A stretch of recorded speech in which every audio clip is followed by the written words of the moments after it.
Hello! Overwatch. Now, I don't know if it's just me, but I was quite surprised to learn that this game is still extremely popular, ranking 10th in popularity worldwide with over 6 million players logging on daily. But after looking some more into it, I get it. Everyone seems to absolutely love the game. I hate this game!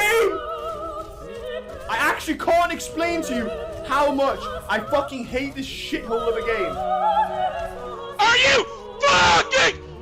God damn, this game is so shit! Oh, dude, I'm so fucking tired of the fucking game, bro. God damn.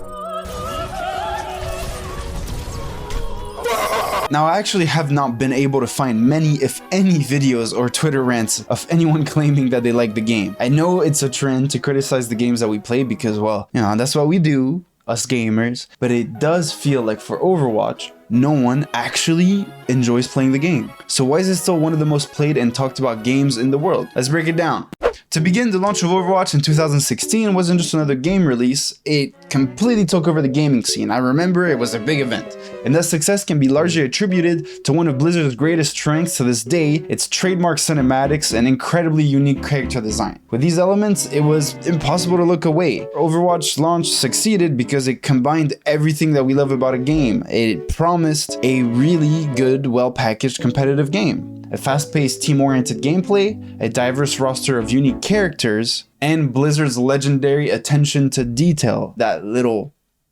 I mean, look at the other shooters that were around at the time. Most other competitive games were gritty, gray, hyper-realistic, gore, bloody, whatever you want to call them. Overwatch was bold, vibrant, saturated, and full of personality. I mentioned character design earlier, and that's what I want to talk about some more right now. The roster was very unique. Tracer, Reinhardt, Genji, Hanzo, these characters felt like real people, and that was Blizzard's strength, developing such strong character design that the players instantly developed some sort of an emotional connection to them that ended up, you know, piquing everybody's interest. Everybody wanted to play with the coolest character. I know that everybody on here watching this had a Genji phase if you played Overwatch. You just wanted to play him because he just had the coolest design. Now, moving from the initial looks of the game, let's talk about the gameplay itself. Overwatch doesn't just reward skill, it rewards teamwork, strategy, and obviously skill matters, but it's impossible to win a game alone. And the whole strategy of the game was revolved around creating those jaw-dropping, clip-worthy clips.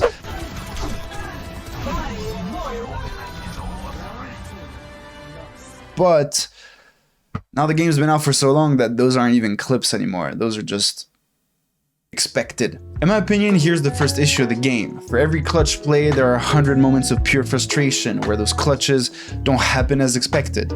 You know, the missed ults, the bad team compositions, and obviously that one teammate who refuses to switch off Doomfist, no matter what. And they say. But for the Overwatch player, the high you get from the good moments is enough to make up for all the bad ones, or at least until the next match. And that leads me to my next point. Overwatch is a game of peaks and valleys. It keeps you chasing that next peak, even when the valleys feel bottomless. If you've played it, you'll know what I'm talking about. Trying to rank up in this game is like riding a roller coaster. It feels like for every step forward you take, you end up taking 5 steps back 1 minute later. Now that's true for a lot of games where Overwatch is particularly good at simulating a roller coaster. And that's thanks to this absolutely amazing ranking system that Blizzard have designed. Now, Overwatch knows exactly how to keep you hooked, whether it's the lure of new skins during seasonal events, the satisfaction of climbing ranks, or the promise of unlocking another golden weapon.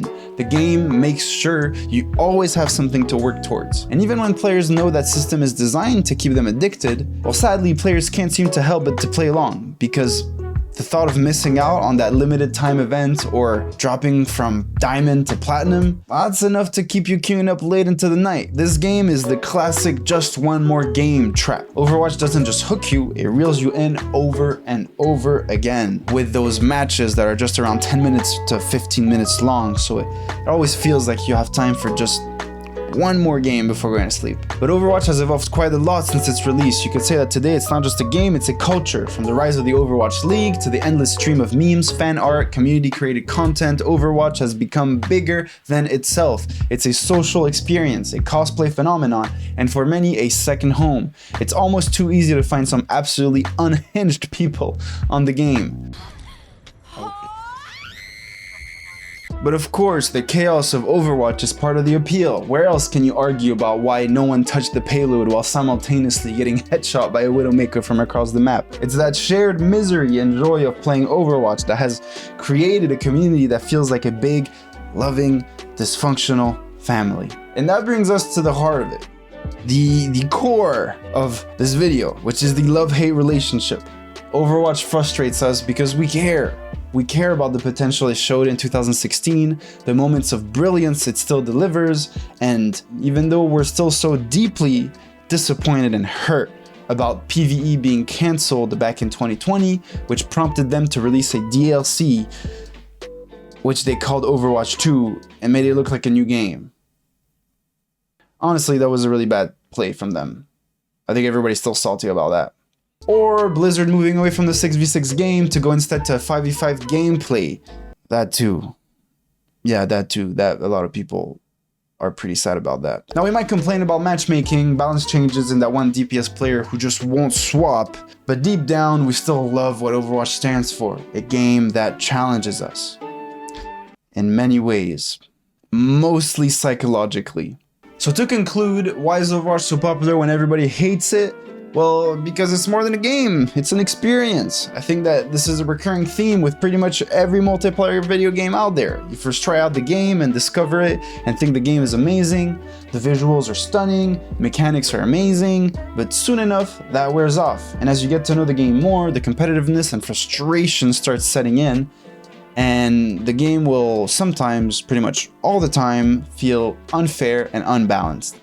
In that sense, I think that ignorance is truly bliss, because, I think that the most fun that I had while playing this game was not when I started understanding the mechanics more and analyzing the gameplay more, but when I was still discovering how every single character worked, how all those cool animations were designed, hitting one of those amazing ults for the first time, and killing someone even though I had no idea what I was doing.